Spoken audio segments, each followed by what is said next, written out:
Hello, everyone, and welcome to another edition of Mormon Stories Podcast. I'm your host, John DeLynn. It is February 8th, 2023, and we are super excited for today's episode. Today, we are going to be covering a very important topic, Joseph Smith's secret education, the Dartmouth Connection. Recently, those of you who follow multiple Mormon-themed podcasts, this topic will already be familiar to you because recently on a Mormonism Live podcast episode with Bill Reel and Radio Free Mormon, my dear friend, Dr. Randall Bell, came on and shared with us his research and analysis on a very important set of topics of information about Joseph Smith and his background. To kind of summarize, if I may, for the longest time, the Mormon Church has wanted its members and people who are investigating the church to think of Joseph Smith as a completely uneducated farm boy who had no capacity whatsoever to produce anything like the Book of Mormon or Revelation because he was an uneducated farm boy. And what we know from research is that actually Joseph Smith had ties and connections to very formal and prestigious and high quality education. And today we're going to be talking about that. Joseph Smith's secret education, the Dartmouth Connection. We're going to be talking about how family members of Joseph Smith were connected to an elite, what would now be considered an Ivy League school, Dartmouth College or Dartmouth University, and how there's really good indication that what was taught at Dartmouth likely heavily influenced, if not the surroundings of what Joseph Smith drew from, potentially influenced Joseph Smith himself, not just with the Book of Mormon, but with future revelations, etc. And with us to share this presentation, and I'll say it will obviously have a lot of overlap from the presentation with Radio Free Mormon and Bill Reel. We're not ashamed about that. We want as many people as possible to learn about this important piece of scholarship and piece of history. So sometimes there will be repetition between Mormonism Live and Mormon Stories Podcast. It is kind of like David Letterman and Johnny Carson. What's wrong with going on both? But also, Randy, you've extended your slides a little bit to give us a little. I've done some updates. Stuff. Yeah, a few updates. I learned, yeah. Yeah. So that's what you're in store for today. We would ask you to please, if you're on YouTube, to hit the subscribe button. We are growing at incredibly significant rates, and it's because so many of you have been willing to follow us and subscribe to us on Facebook, on YouTube, etc. So please hit the subscribe button. Please hit the alarm button so that you can be notified when there's new episodes. And of course, we always welcome our audio-only audience, and we'll do our best to describe the visuals. But if you want the full experience for today, you'll do best to check out either our YouTube channel, preferably.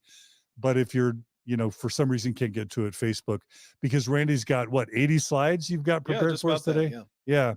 All right. So let's go ahead and jump into it today. We've got some great slides, and Randy, you've been on Mormon Stories now several times. You've told your own story. You've also appeared on a few other episodes. Maybe give us a brief introduction of who you are for those who are newer to the podcast. Well, thank you, John. Dr. John DeLynn. I am Dr. Randall Bell, but everyone just calls me Randy. I'm from Southern California, and I am a researcher. That's what my firm does, and we study disasters around the country, around the world. And I happened across this topic we're going to discuss today, and for the last 6 months, I've been researching it very heavily, both myself and having some people help me with the research. Yeah. Maven wants to add that we should maybe reference Thomas Murphy's work, Dr. Thomas Murphy. I'm not sure how much that influences your presentation today.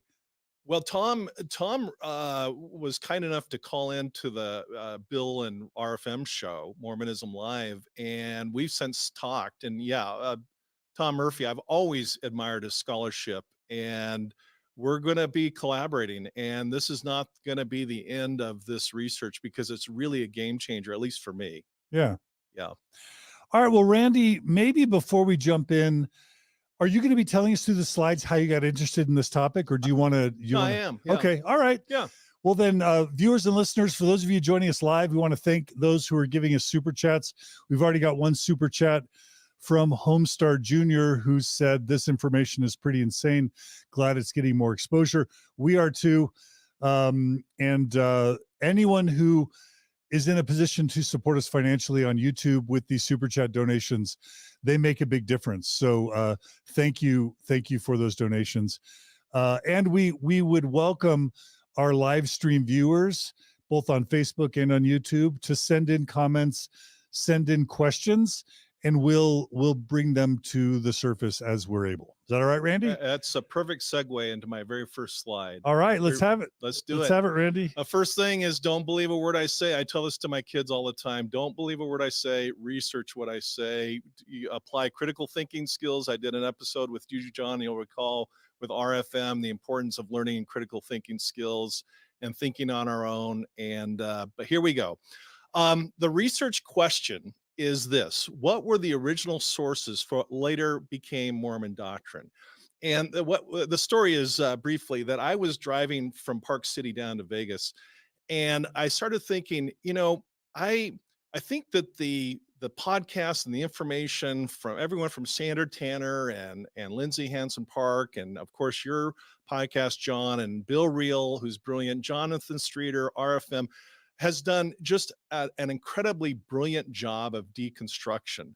But then we're kind of left with the question of, where did this stuff come from? Because it is an impressive library of information. And I have two members of my own family, one who is still in the church and is convinced that Joseph Smith could not have come up with this information on his own, being an uneducated farm boy, and another relative who's out of the church along with the entire family, but still maintains the position that Joseph Smith was some kind of a mystic. So I was kind of contemplating this on the drive, and as I do when I'm up against a wall and can't think of the answer, I called the source of all great information, RFM, and I asked him, where did this stuff come from? Okay, the Book of Abraham's been deconstructed, the Book of Mormon, but where did the material come from? And we're both kind of scratching our heads. And somewhere I seem to have recalled that I had heard something about Hyrum Smith and Dartmouth. I think my best memory is that Richard Bushman mentioned that Hyrum Smith briefly attended Dartmouth. And so when I got to my destination in Vegas, I started Googling and I came up with things. And what I want to start with here, which is different than what we did with Mormonism Live, is kind of start with the conclusion and tell the punchline right now. And basically, I am of the opinion, and I think other people are beginning to see things the same way, that Mormonism has 5 essential building blocks. One is ancient American mythology. Now, that happens to be a topic I do have some expertise in, because I had a legal case with that. The second is Protestant Christianity. Obviously, there's some Christianity mixed into Mormonism. Greek mythology, Islamic beliefs, and Masonic temple rites. And what I hope to present today is a compelling case that not only are these the 5 building blocks of Mormonism, but by the age of 12, Joseph Smith and his brother Hyrum, who actually attended Dartmouth for 4 years, had this information presented in and around Dartmouth in a very concentrated period of time. And I like to fill in some gaps, but this is the punchline. And this really answers some questions, because we start with an apple, but then you load it up with sugar and bleached flour and oil and salt and preservatives and chemical flavors. And it's no longer real Christianity. You've got a lot of Islam in there. You got a lot of Masonic temple rites. You have a lot of Greek mythology and a lot of ancient American mythology. And this is just my own personal opinion before we get into the data. But I think this essentially answers the question, where did the content come from? And looking at Dartmouth, and this research has just started, I think seems to be the compelling answer. So the research is done this way. We start in research, we start with a baseline. In other words, what were things like before the disaster? What were things like when life was normal? And that's point 0, that's baseline. And then the second phase is the where and the who and the when. And so I'm going to lay out some charts and graphs to show where this geographically took place, who was involved, and the time period was from 1805 when Joseph Smith was born to 1817 when the Smith family moved to Palmyra, New York. Then the third phase is what are the 5 categories that went into this recipe for apple pie, that is the Mormon doctrine. And then finally the why, which I've kind of already answered, why from kind of a pro-Mormon point of view and a post-Mormon perspective, because a lot of the information I got was actually from pro-Mormon sources, although be it they're obscure. I had to dig for them. So any thoughts on that, John? Yeah. So the sort of the premise or the thesis that you're laying out is that if Joseph Smith didn't receive the Book of Mormon and Doctrine and Covenants and so many revelations, if he didn't receive that from God through angels, through plates, through the Urim and Thummim, through a stone in a hat, he must have got them from somewhere. Mhm. And of course, he could have had access to lots of books. He could have had access to things that were talked about orally or in newspapers. But your premise is that through education that was being provided at Dartmouth, that was provided to family members of Joseph Smith, there's a good likelihood that Dartmouth is the source for a lot of Joseph Smith's doctrines and theologies and revelations. I think that's stated well. I would just add one fine point. I want to be careful what I'm not selling and really conscientiously trying to not oversell. Right. Joseph Smith at the age of 12 left with the exposure to these initial concepts and themes that I'm not supposing for a minute they were fully developed Mormon doctrines. That came later as more meat was put on the bone. But in terms of those 5 building blocks we just talked about, he was most certainly exposed to all 5, 100% certain that Hyrum Smith was.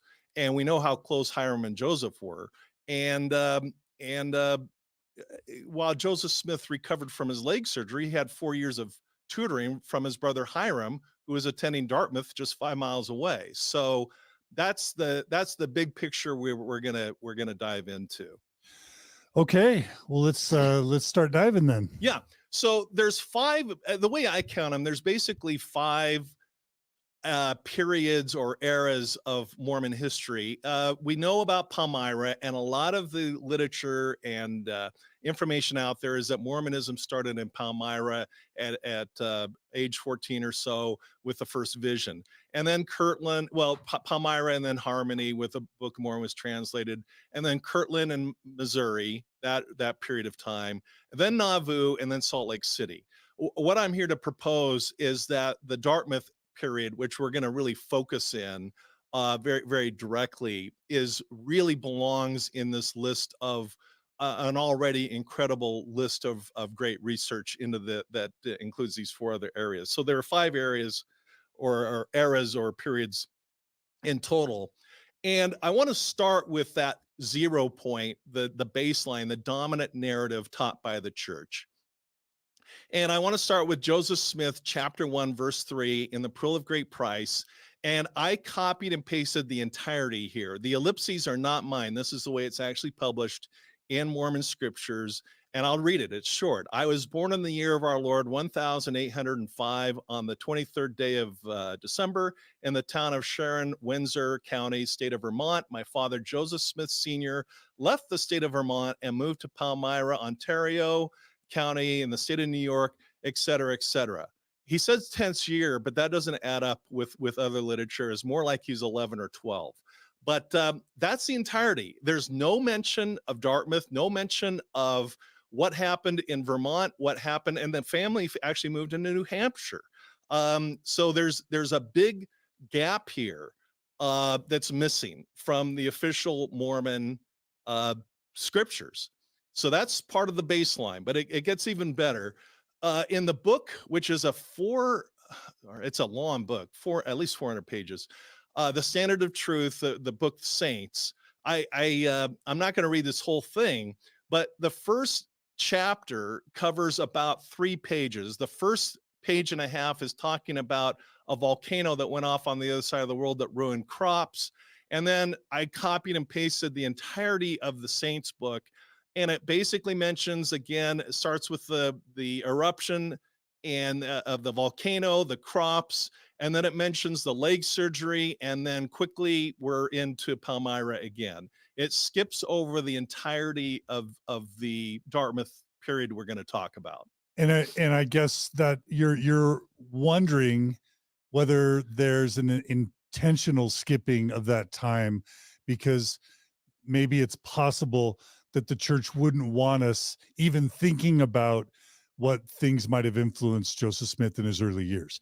You know, we know that 1820 is kind of when the treasure digging really started. Mm-hmm. And by that point, that is in Palmyra. Mm-hmm. So it's what happened before Palmyra, right?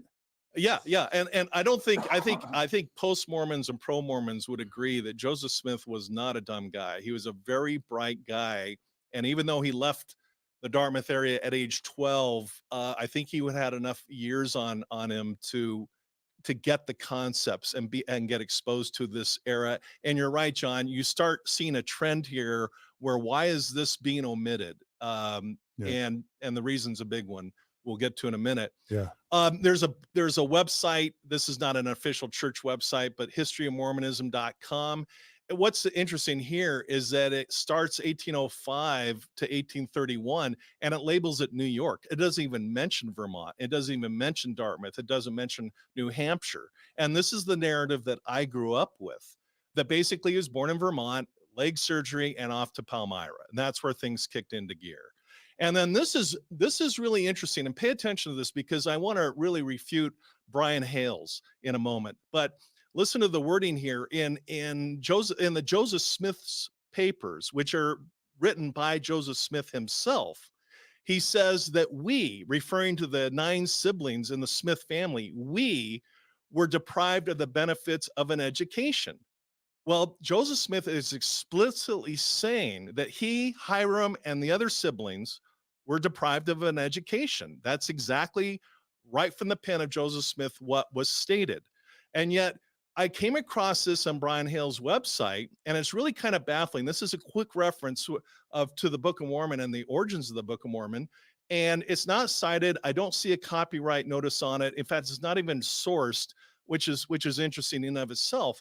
But if we zero in on what Brian Hales has, and I don't know for sure that Brian Hales authored this, but he's certainly putting it up on his website.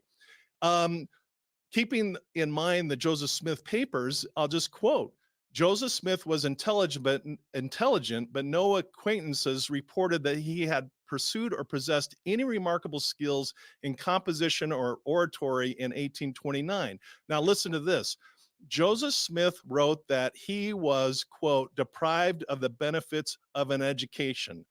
I was merely instructed in reading, writing, and the ground rules of arithmetic, close quote, which his family collaborated. Well, what's suspicious about this is he changes, or whoever wrote this changed from we to he, talking specifically about Joseph Smith. That's not straightforward. It says explicitly we, which would have included Hyrum. And then Joseph Smith says that he was deprived of the benefits of the education. And frankly, that is simply not true. And what we're going to get into will really disrupt that narrative. Okay. So yeah. Okay. This is great. Let's keep going. Okay. Yeah. So my graphic designers in the office had fun photoshopping Joseph and Hyrum and Dartmouth t-shirts. But the period of time we're talking about specifically is 1805 to 1817. And maybe I'll just summarize again. So the church, what I'm hearing from you, Randy, is that it's possible that the church wants two things from us so far: to not think about the pre-Palmyra years at all, and to not think that Joseph Smith had anything near any sort of education that could have provided him with what he needed to create the scripture and the revelations that he created. Whether it was deliberately concealed, whether it was hidden, whether it was just accidentally omitted, I don't know. I know that when my kids go to a good college, I kind of like to, that's a point of pride that I think most parents and people would have. But for some reason that information is missing. I'm not in their heads. I can't say what their motives were, but yeah. I have my guesses. Okay. Yeah. All right. Okay, keep so going. the first thing I want to one of the first things I want to get off with a good start is referencing the Richard Barron's article, which was published in 2006. This is the article I found when I got to Vegas, in that little story I had when I was talking to RFM. And Richard Barron's is a Dartmouth graduate. He's since passed away, sadly, from what I understand. I want to explicitly cite this article. He's pro-Mormon, as I understand. He was active in the Mormon Church, and a lot of the information, and certainly the genesis of my research, was in finding this article.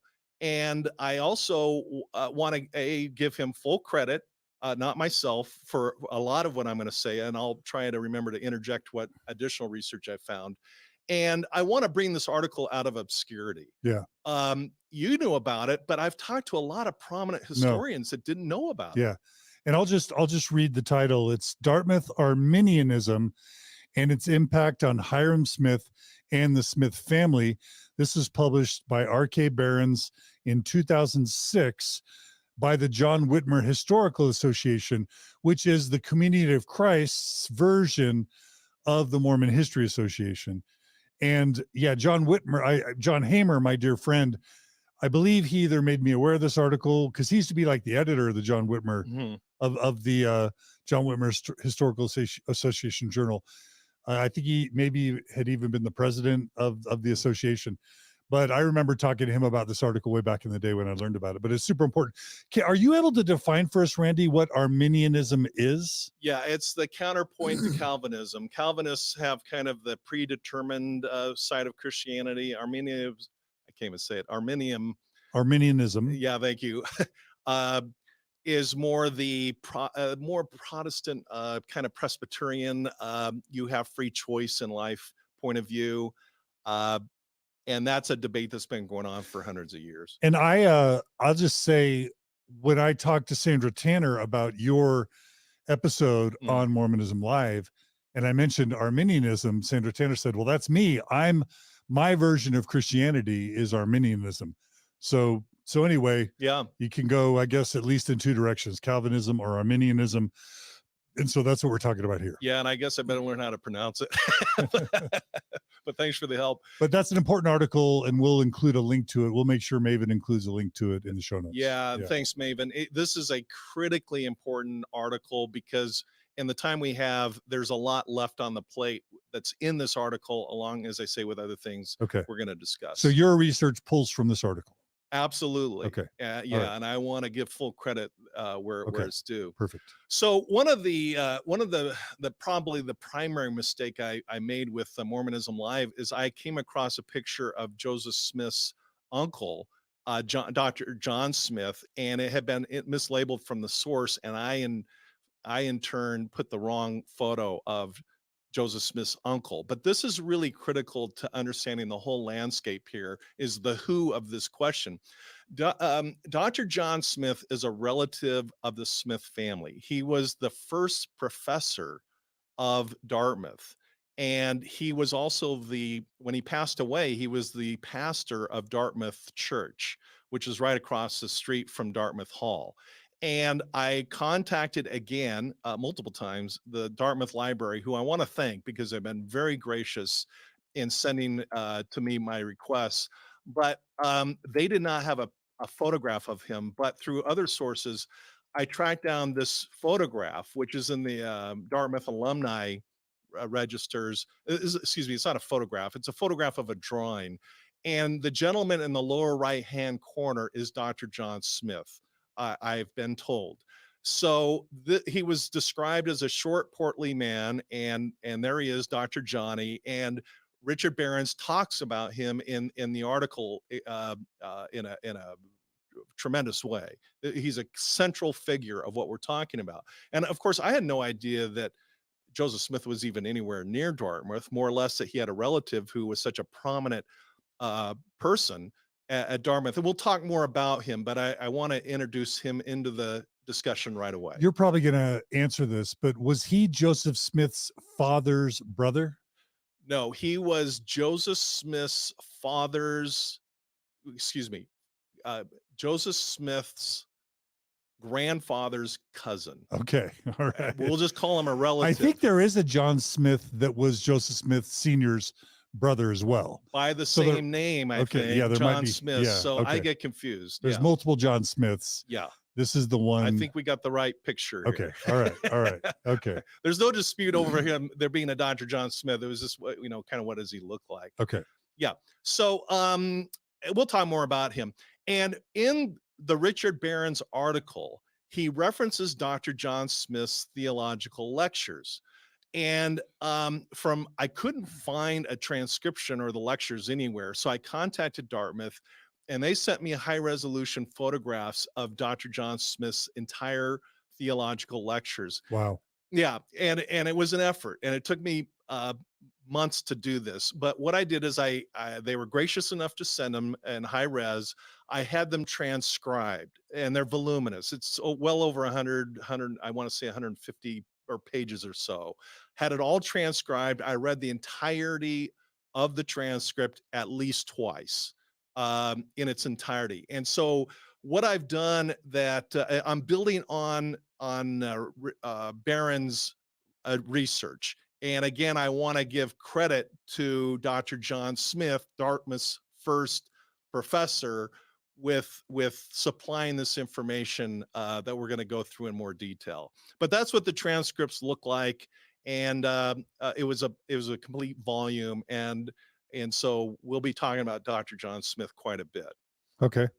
Now, the next thing I want to do is get into some of the geography and talk about the Ivy League. Now, the Ivy League was not a term that was developed until well after Joseph and Hyrum left, but King George III put out charters that brought about or resulted in Dartmouth and Cornell and Harvard and Boston and Yale and Columbia and Princeton and University of Pennsylvania. To this day, they're still elite universities. And even going back to the early 1800s, they were the premier educational institutions. And like anything, things have matured and developed, but for their time frame, they were considered elite. They still are. Yeah. They certainly are. I mean, they're BYU's up there, but well, I'm just being silly.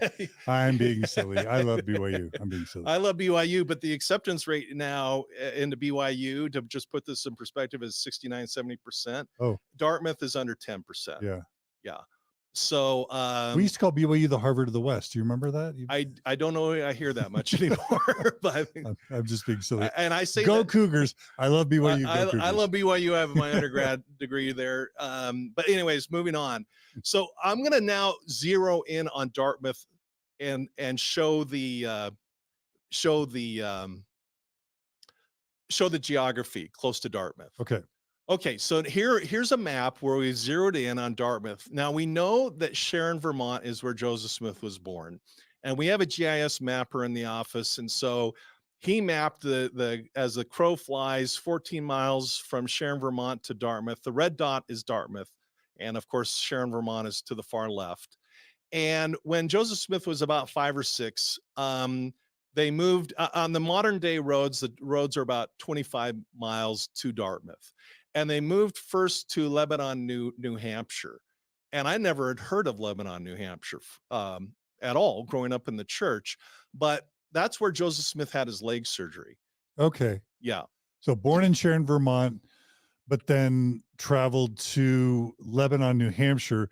And he probably would have traveled through Dartmouth or Hanover on his way to Lebanon, maybe. Probably, because when I actually went there, I'm going to show photos in a minute what these sites look like today. Yeah. But you would have Dartmouth was in certainly in the neighborhood of both Lebanon, New Hampshire, And Sharon. And then after the leg surgery, he actually had 2 leg surgeries. The first one unsuccessful. I didn't know that. And the second one was successful.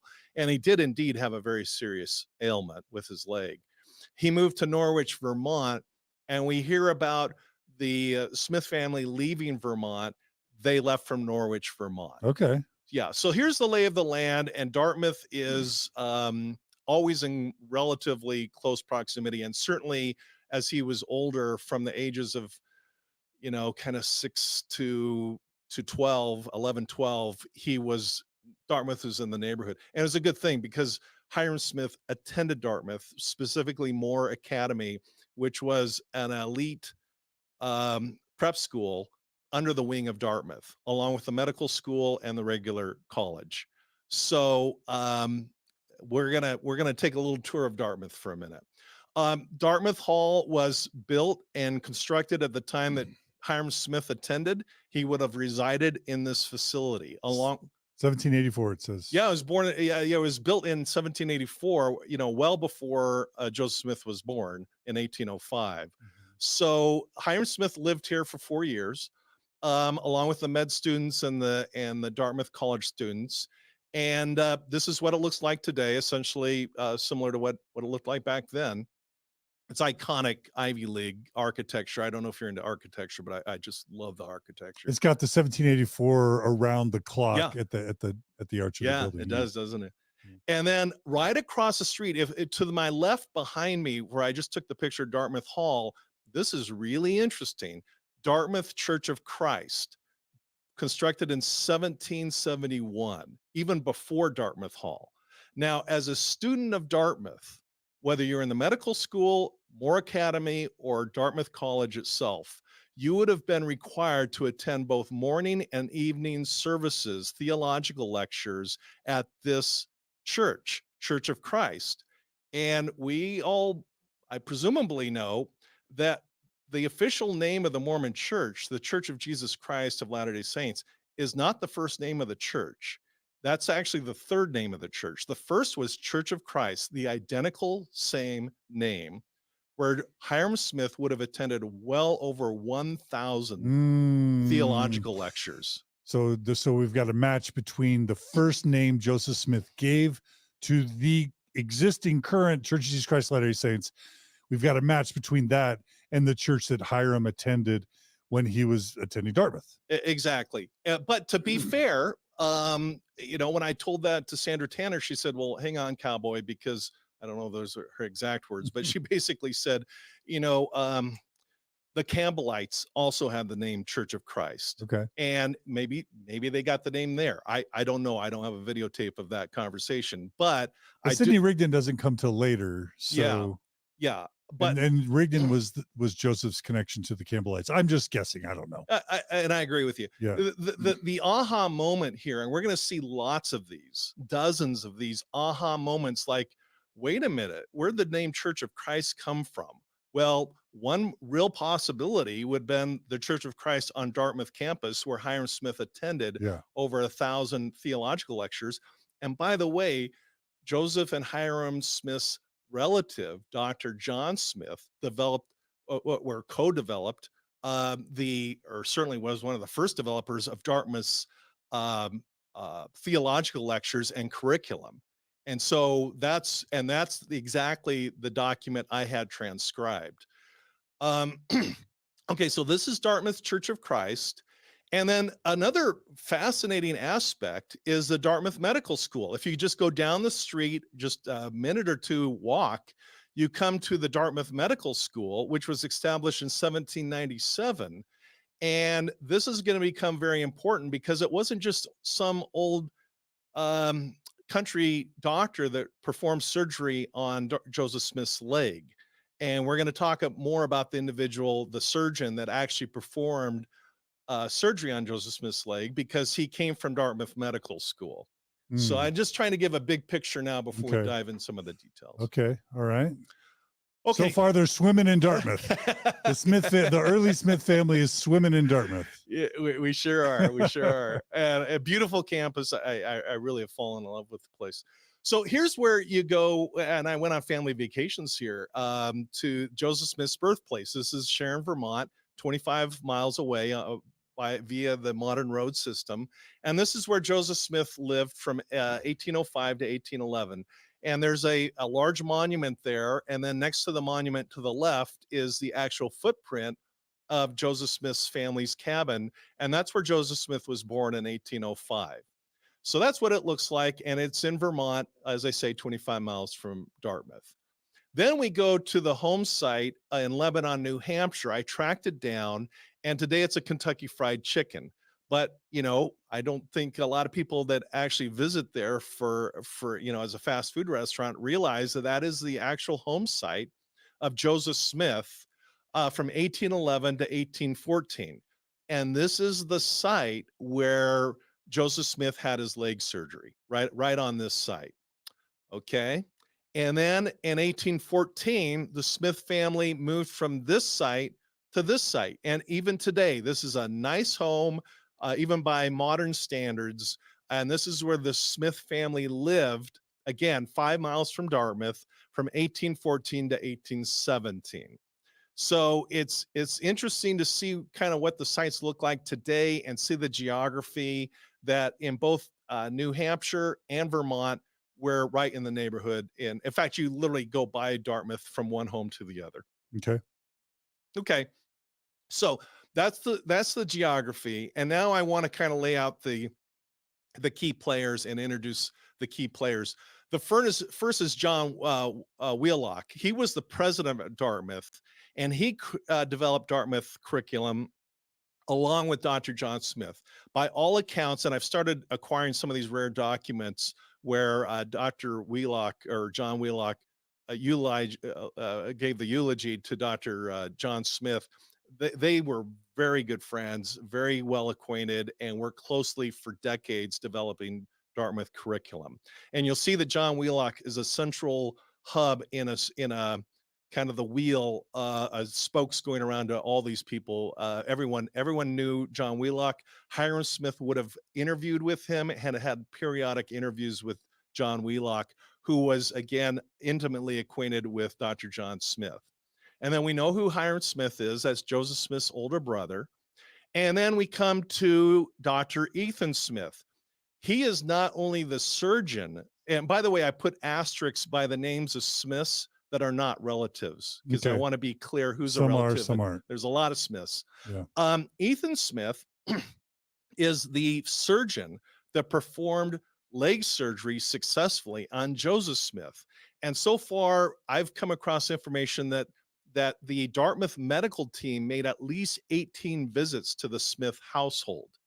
And Dr. Ethan Smith is not just any doctor. He's the founder of Dartmouth Medical School. So even by today's standards, there's a lot of, I don't know if reverence is the right word, but respect in terms of the founding fathers and the contributions to Dartmouth College of Dr. Ethan Smith with the medical school specifically, and Dr. John Smith as the first professor, first librarian, first Dartmouth College bookstore, and et cetera. He has a long list. And then can I just ask, is this the Ethan Smith? Oh, you know what? I made a mistake. Excuse me. Okay, because the Ethan Smith I'm aware of is the one who wrote View of the Hebrews. And I got confused, and thank you for correcting me. Yeah. Ethan Smith, he's a Dartmouth grad, and his son Levi was Lyndon Smith, and he was a contemporary with Hyrum Smith. And I apologize for my slip up there. Dr. Nathan Smith was the medical doctor I was just referring to. Yeah. And my understanding is Oliver Cowdery lived in the same town, as I understand it, as Ethan Smith, and would have attended the same church that Ethan Smith was a pastor of, during the time that he would have published View of the Hebrews.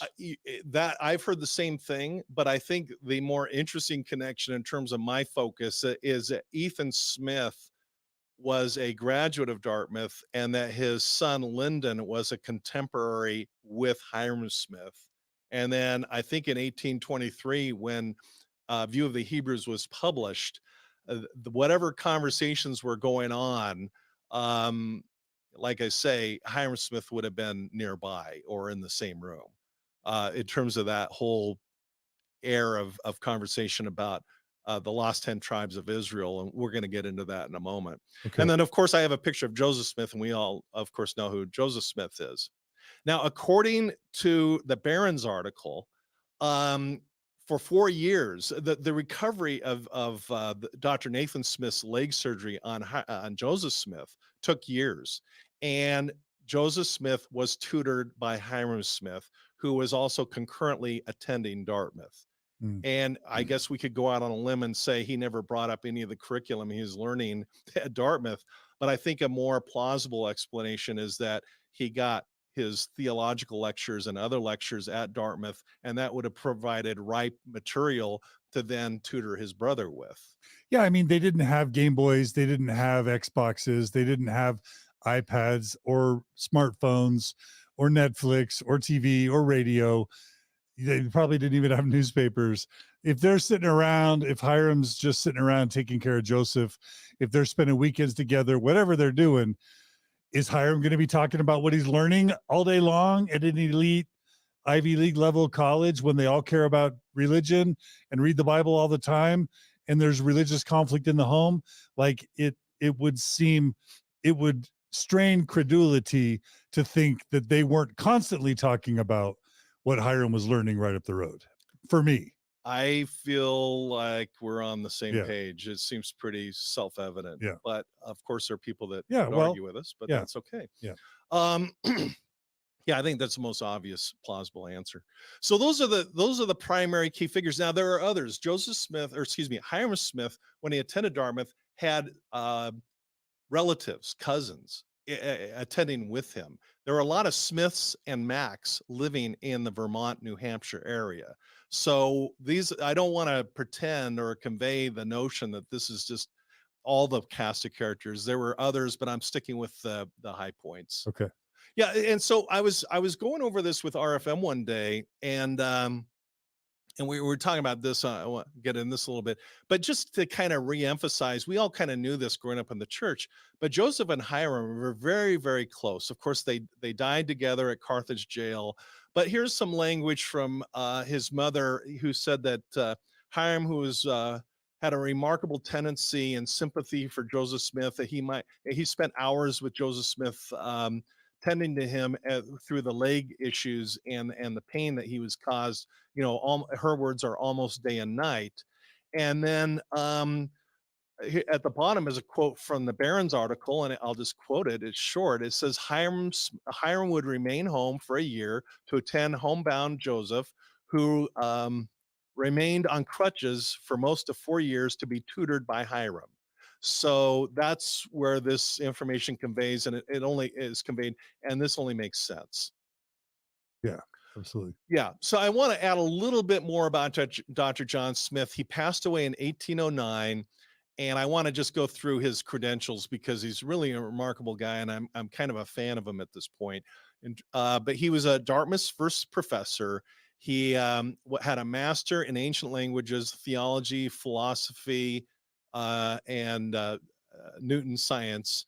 He was on the board of trustees. He was the pastor of the Whitechapel, the Church of Christ. He was the Dartmouth College bookstore proprietor, college librarian. That's where Hyrum Smith could have checked out innumerable books to take home and study from himself, and perhaps speculatively even loan to Joseph Smith. He developed the curriculum with John Wheelock. Now, pay attention to this. He was proficient in, this is a bright guy, Greek, Latin, Hebrew, Chaldaic, Syriac, Assyric, Arabic, and Coptic. Yeah, sounds like David Bokovoy level intelligence. I don't know, but it's certainly more than mine because I struggle with English. But and keep track of that because it's going to come up again in a second. He was the chaplain of the Hanover Masonic Lodge. Masonry was a big deal. In fact, that lodge in Hanover and Dartmouth are basically synonymous. Hanover is Dartmouth, and vice versa. With a little exaggeration there, was established in 1796, again, before Joseph Smith was even born. He died before his lectures could be published. He had every intention of publishing the theological lectures that I had transcribed. He's even to this day considered a highly respected intellectual. And he was, and going back to what we discussed, Joseph Smith Sr.'s parents' first cousin. That's the actual relation. And I'm sure the family was super proud of him, right? I mean, how could they not be? Well, exactly. In fact, some of the things I've read suggested that the reason why Hyrum got in to Dartmouth was because of that family relationship. Yeah, that would make sense. Yeah. Yeah. So I was mentioning this to RFM, and he brought this, and this is a bit of a tangent, but it brings up again this point that there's a story about who was it? Martin Harris going off to Professor Anton to go over the characters from the gold plates, and something that never made sense to RFM. And now that he brings it up, it doesn't make sense to me either. And I'm just quoting here. It says, and this is Martin Harris. This is in the Pearl of Great Price, Joseph Smith History, section 163 to 65. Yes, thank you. That he showed Professor Anton these characters, which were Egyptian. I can't read it from this. I'll read it. Egyptian, Chaldaic, Assyriac, and Arabic. And he said they were true characters. Well, this begs the question, why on earth is Martin Harris talking about these other languages? These weren't on the gold plates. These other Arabic, what is that? Why is that list? And why is that list suspiciously close to the languages mastered by Joseph Smith's relative, Dr. John Smith? So just an interesting question. Why is this even here in the first place? Number one, and number two, why is it virtually identical to the list of Dr. John Smith? Interesting. Yeah. Okay. Okay. So to get into Dartmouth College, I really have this is again a personal belief. I think Hyrum Smith was the intellectual giant behind Mormonism. He was very, very quiet. I think he was content being a quiet intellectual. By all accounts, he was very bright. To get into Dartmouth, only 1 in 1,500 people in the United States at that time even attended college. He was one of them. And to get in, at least in 1823, I think one of the times we have records, you had to be conversant in English, Latin, and Greek, and translate English into Latin and vice versa. So Hyrum Smith, who again lived in Dartmouth Hall, attended Church of Christ across the street, was a very bright guy. And that's the point with this particular slide. And then again, we're gonna see a lot of this, but here's a chapel on the far left that I went from Norwich, Vermont to the Dartmouth campus. I passed this chapel and took a picture. The second picture is Dartmouth Hall. The third picture is where Joseph Smith said he had a revelation as to the architectural design of Kirtland Temple. And then fourth is the Nauvoo Temple. They all have the same federal architecture. It's interesting that the revelation came. It's certainly not identical, but it's certainly similar architecture to what they would have grown up with in New Hampshire and Vermont. Okay. We'll see this theme quite a bit. Okay. So this particular slide, I can give Maven PDF, but this is kind of lays out and summarize everything we just kind of talked about with the geography and the key people. So it's showing multiple cities, kind of like we showed before, and the basic sacred Mormon history sites that are tied to these various cities, like Joseph Smith's birthplace and the Smith home site in Sharon, Vermont, the Smith home site in Lebanon, New Hampshire, etc. And now we're going to add Dartmouth College to the list of sites that we go visit when Orthodox Mormons want to do their New England tour of church history. We're going to have to add a stop, after you, Randall Bell. They're going to have to add a stop. Well, Richard Behrens gets the credit, but I'm happy to help spread the word. All right. Yeah. Now this is kind of, we're going to talk about the timeline, because this is very telling. We can see in 1805, that's when Joseph Smith was born. They left in 1817. This is a time frame to really pay attention to, and you'll see a gray bar that covers the period of time when the span of time where Hyrum Smith, he took a year off because he got sick, but the span of time where Hyrum Smith would have been at Dartmouth. And you can see a lot of overlap. You can see Lebanon, New Hampshire, Norwich, Vermont. You can see the Kentucky Fried Chicken site and the new home site, which by the way is privately owned. Excuse me. Joseph Smith and his surgery, which would have laid him up for a number of years in that period. Dr. Nathan Smith performing the surgery in 1813, and then that relationship would have ended in 1817 when the Smith family moved. We can see Joseph Smith Jr. in that time frame. Hyrum Smith, or excuse me, Lyndon Smith, who is Nathan Smith's son, who was a contemporary with Hyrum Smith at Dartmouth. And also, this is a new name. We've all heard of the Spalding manuscript, and I don't know that I find it compelling. It was, of course, rumored for years that the Book of Mormon was copied from the Spalding manuscript. I don't think that's true, but there are similarities. And it's interesting that Solomon Spalding and his relative Levi Spalding they both attended Dartmouth. We're seeing Dartmouth as a common theme. And Solomon Spalding, whether or not you believe it influenced the Book of Mormon manuscript, he clearly produced a book like View of the Hebrews, like the Book of Mormon, that tried to explain the origins of the Native Americans with ties to the Lost 10 Tribes and the Old Testament, correct? Yeah, exactly. Yeah. Exactly. And then John Wheelock is I say he's the center spoke of the wheel. He would have, as I say, interviewed Hyrum Smith as being well acquainted with Dr. John Smith. I'm sure I can't imagine there wasn't some conversations about his admiration for and Dr. John Smith's theological lectures. So what I'm getting from this timeline is that during the years Joseph Smith is, near Dartmouth College, during the years he's laid up because of his leg surgeries.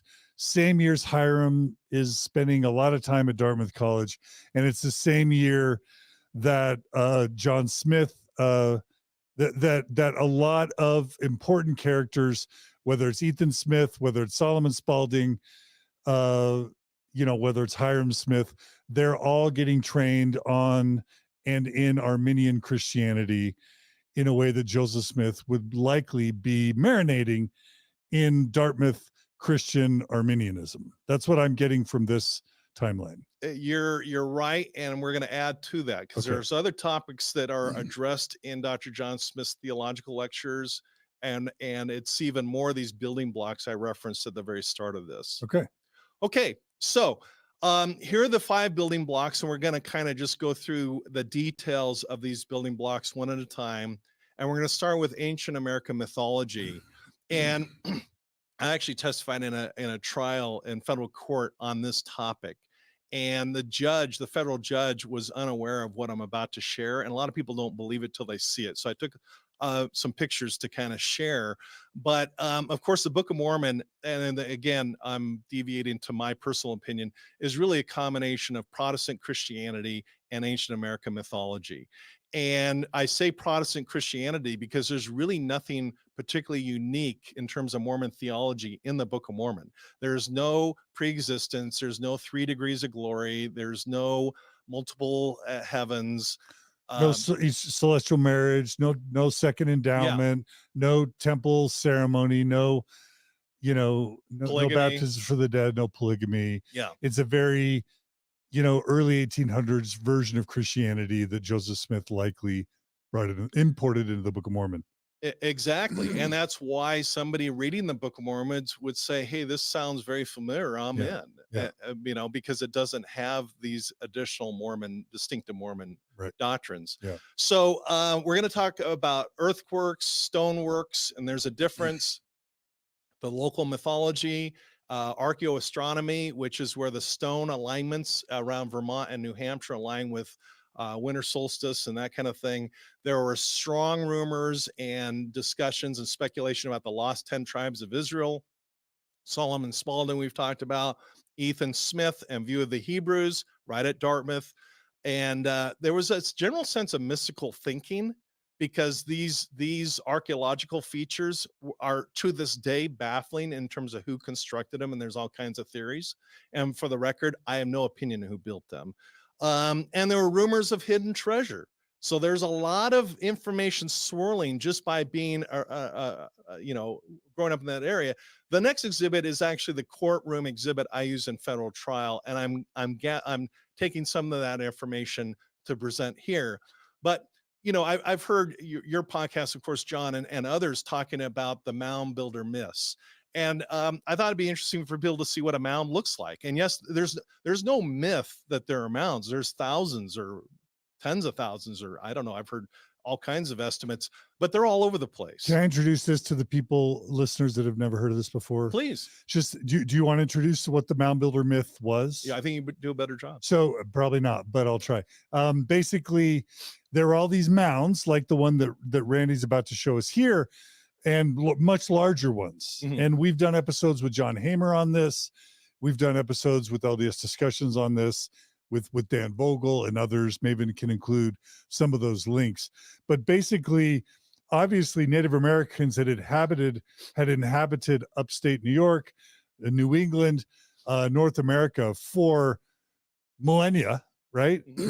And they became quite advanced in their civilizations, agriculturally, domestication of livestock, and in building edifices. And that was just a fact. And so whether you're Joseph Smith or Thomas Jefferson or Benjamin Franklin, if you're hanging around in New England, colonial America, you're running into these, not just mounds, but other edifices that you're going to be showing us and saying, whoa, who built these? It wasn't me. It wasn't my grandpa. Who built these? Yeah. And so they developed the idea, well, it could have been these they would have said the word savages. It could have been these dark savages that were killing and displacing. They're too, and I'm using their words, they're too ignorant, they're too uncivilized, unsophisticated to have built these incredible things. So it must have been the white lost tribes of Israel that somehow meandered over here and built them. And so that would have been the mound builder myth. Okay, keep going. Well said. Better than me. And there, by the way, there are more and more mounds as you go west from Vermont, New Hampshire. There are some there in the Midwest. Yeah, more around Ohio and south through the Mississippi Valley and all the way down to where the Mississippi meets the Gulf of Mexico. And some of them are effigy mounds. They're built in the shape of an eagle. There's a serpent mound in Ohio. I'm giving a very brief view, but what I want to focus on are the stoneworks, because I haven't seen this topic come up only once with Dan Vogel, where he's talking about one of the stonework in Ohio. But what's really interesting is that where Joseph Smith and Hyrum Smith grew up, there's all kinds of stoneworks, and we'll start with stone chambers. And these are megalithic stones, meaning they're very heavy, very difficult to construct. And it leaves one baffled, certainly me baffled, how they built them, why they built them, who built them, and what for what purpose were they built. But they're throughout New Hampshire. If you're going to pick one or two states in the entire 50 states with the most impressive, and again, this is my personal opinion, stoneworks or cultural features, it's the stoneworks, right where Joseph Smith was born. And some of them are large chambers where you can walk into them, and there's speculation, well, the Pilgrims built these for vegetable storage. I don't know about that. I think there's some simpler ways than carrying around megaton stones to do that, but maybe. I don't have an opinion. And some of them are remarkably small, and they don't serve any real practical purpose.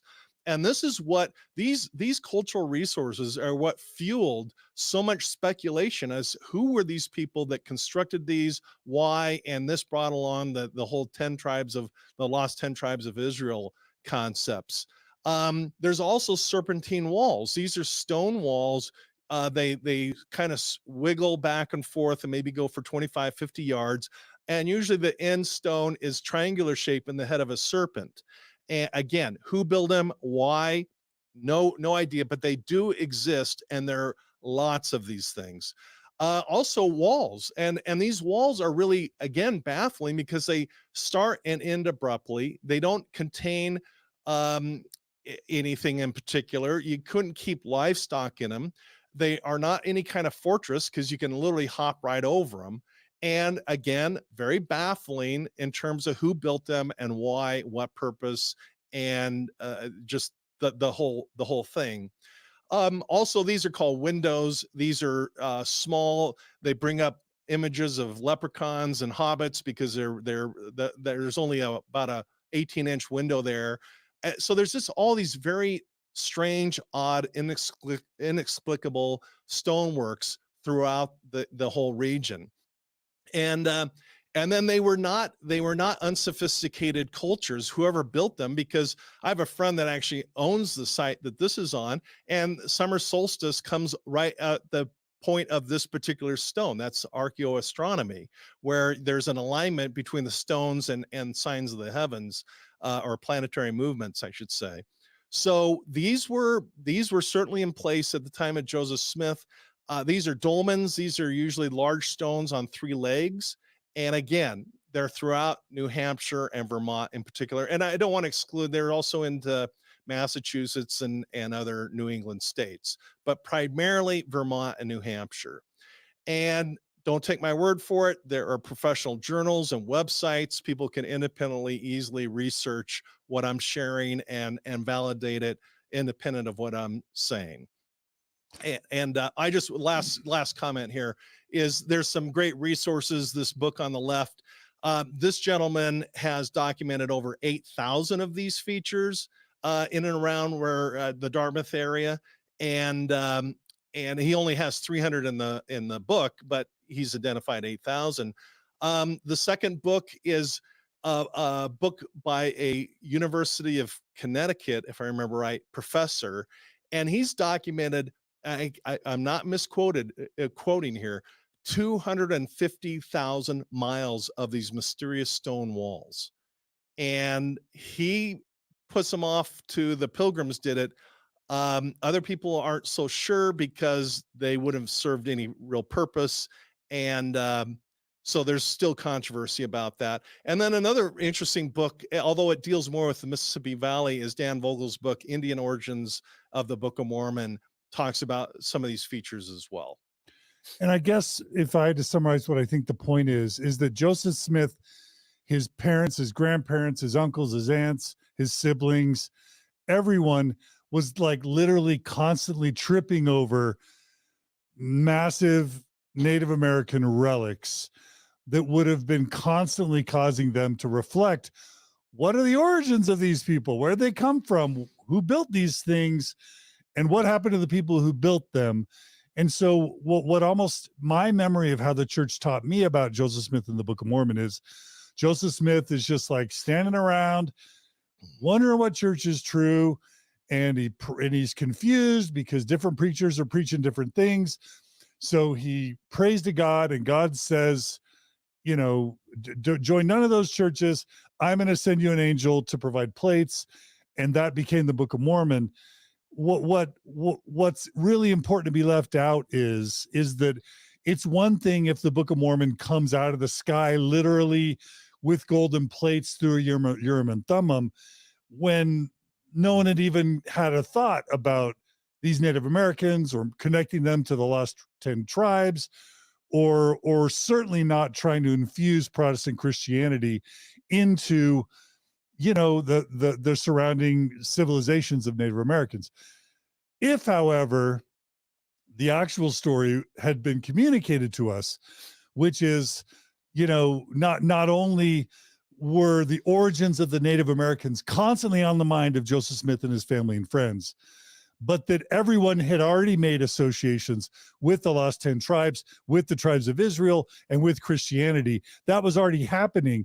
Then the Book of Mormon becomes just one of several books, almost written as Bible fan fiction, trying to explain all these artifacts that you just showed us. Am I understanding maybe the connections you're trying to? Completely. I would add just a couple little points. One is that later when Ethan Smith wrote View of the Hebrews, and again, Hyrum Smith would have known his son Lyndon, that was a commercially viable book publication, because these conversations weren't going on just with the Smith family. They were going on with everybody in this region of the country with these cultural resources. And the other thing I'd add, John, is that these conversations and debates are still going on today. And there's still controversy of who built them. So it was widespread. I grew up in California. a lot of us on the West Coast and Utah and so forth, Arizona, wouldn't be familiar with these. But for somebody in that region of the country, these were, I say it half kiddingly, but they're as common as fire hydrants. They're just everywhere. Okay. Yeah. All right. So this is helping us understand better the context of Joseph Smith and the Book of Mormon. Let's keep going. Yeah, and the next thing is going back to Solomon Spalding. Now, again, I agree with Dan Vogel. I agree with Sandra Tanner. The Book of Mormon was not copied from the Solomon Spalding manuscript. There's a rumor about another manuscript that hasn't been found yet, but I don't know where that's going to go. But there are some similarities. He found they found a lost story in a stone box. That's very familiar. Translation into English. That's familiar. And by the way, these are claims of the Spalding manuscript, right? Yeah. Similarities between the claims in the Spalding manuscript text and the Joseph Smith version of what happened with the Book of Mormon, right? Yeah. Okay. And again, Solomon Spalding attended Dartmouth. There's an account for a portion of North American's population. There's stories of wars and extermination of 2 factions and the impossible slaughter of primitive warfare. We talk about the Hill Cumorah and millions were killed. That's kind of an impossible slaughter based upon, all the evidence I've seen. So this was in the air. And again, this is Solomon Spalding, Dartmouth class of 1785. Yeah. And so if I'm thinking about that slide, it doesn't, what an apologist will do is try and dismiss the, the problems with the Book of Mormon by saying clearly the Solomon Spalding, manuscript is not the source of the Book of Mormon, because they're so different. What's important to understand is it fits the book. Knowing about the Solomon Spalding manuscript combined with the View of the Hebrews, combined with the Book of Mormon, it helps you fit them into a genre. And once you see the similarities between the various books that come before and after the Book of Mormon, you realize, again, Joseph Smith was one of many authors trying to tell a story and sell some books. And these similarities with Story in a Lost Box, translation of an ancient language into English, trying to account for the Native Americans, and then the warring factions. You have to have the warring factions because someone's got to kill off the dark-skinned, someone's got to kill off the light-skinned, Native Americans that had the intelligence, and I'm saying this in air quotes, that had the intelligence to build the artifacts. Someone had to kill them off. So thus the rumor of the dark-skinned, quote, savages that killed off the light-skinned. So anyway, these footprints are in so many manuscripts. It starts to make Joseph Smith's Book of Mormon look a lot less remarkable, just like Joseph Smith's first vision looks a lot less remarkable once you realize 15 or 20 other people within a 5 to 20 year period before him had almost identical first visions to the one Joseph claimed to have. Exactly. And skipping ahead to Palmyra, the fact that the first vision wasn't even discussed for, I think, 12 years later, after it presumably happened, adds to that that problem. I would agree with the apologists that the Solomon Spalding does not explain the Book of Mormon, but there are themes, and we're seeing these themes kind of snowballing with other themes that are adding up to the same thing. And certainly by a long shot, the Book of Mormon was far from the first manuscript or publication with these inherent themes of the lost 10 tribes of Israel being found. Absolutely. Yeah. So and then the next thing I think, which is far more compelling, is View of the Hebrews, written by Ethan Smith, Dartmouth class of 1790, and then Hyrum Smith's Dartmouth contemporary, Lyndon Smith class, Dartmouth class of 1817. This deals with the origins of the American Indians, and it's right in the title, View of the Hebrews. These are the lost 10 tribes of Israel. These were settlers in the New World. And these were the kind of accounts for the Indian legends of the lost book of God, which would one day be returned. And again, View of the Hebrews was a commercial, from what I can tell, and I stand to be corrected, it was a commercial and viable success. You can still buy this book today on Amazon. So, I mean, that's an evergreen title if there ever was one. And and there are a number of similarities between the view of the Hebrews and the Book of Mormon, I think, that have been well discussed. And we'll have Maven include show notes of an episode I did with Radio Free Mormon about view of the Hebrews in the Book of Mormon. Yeah, and I listened to that, and I started reading it. I got it, and I my hat's off to RFM because it's a tough read. It's a tedious read. It's even worse than the Book of Mormon as a read, and that's hard to do, right? It's hard to make a book more hard to read than the Book of Mormon. But Ethan Smith, whatever they did at Dartmouth, they didn't teach you how to write interesting prose. Is that, sorry, I'm being silly. Well, I have read the Book of Mormon several times, and I couldn't make it through View of the Hebrews, so I think your point's well taken. All right. So we've covered the ancient American mythology, and both from the stoneworks, the earthworks, and the publications going on around Dartmouth. Research is ongoing here, but I think the case is there. This is one of the building blocks of Mormonism, and it's time to switch to the second one, which is Protestant Christianity, which I think accounts for about 20% of Mormonism. Quickly, a lot of folks say that a lot of the sourcing of the Book of Mormon comes from the Bible, specifically the King James Version from 1769. The Apocrypha, which I have read, and I think a lot of people have read, but I didn't know about it till I went on a mission. The name Church of Christ, the first vision experience. I'm drawing a blank, but there was a first vision experience at Dartmouth with one of the students there that went off as a missionary to the Indians, which again is a familiar Mormon theme. Dr. John Smith was a translator, legitimately. He was a real professor that really could translate Greek and Latin and these other languages into English and back.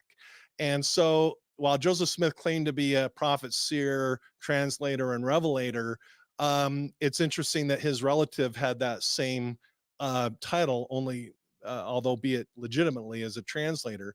The term School of the Prophets, which I heard about, the first time I heard about it was with Nauvoo Mormon history. That's actually a term from the what's now called the Ivy League. There was a School of the Prophet established at Dartmouth, and Hyrum Smith would have most certainly either attended it or been familiar with it.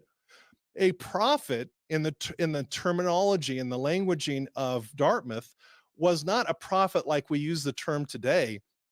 A prophet was considered a professor of theology. So you would go to your professor for science classes, but you would go to the prophet, who was somebody who had read the ancient scriptures in their original language and then expounded on those scripture, recitals, and that person would be called a prophet. And a revelation wasn't God speaking to you; it was in secular side of school, that would be a lecture, but in theological school, that would be a theological lesson, would be called a revelation. So they're prophets. Revelation, School of the Prophets. This would have all been everyday vocabulary at Dartmouth College. Dartmouth College had a stated mission to take the gospel to the Indians. Again, we're seeing theme after theme after theme at Dartmouth that later shows up as Mormon doctrine. And the theological lectures, there's discussions about Aaron and Melchizedek and that kind of thing. So I'm condensing 4 years and over 100 pages of Dr. John Smith's theological lectures into just a few bullet points. But these are some of the things that just kind of jumped out at me. Okay. All right. So a lot of the Christianity, well, we can see a lot of things there that sound very familiar to what we know about Joseph Smith's, Kirtland years specifically. Yeah. And then going back to Dartmouth College, the Church of Christ. Here's a upfront picture of the Church of Christ, built in 1771.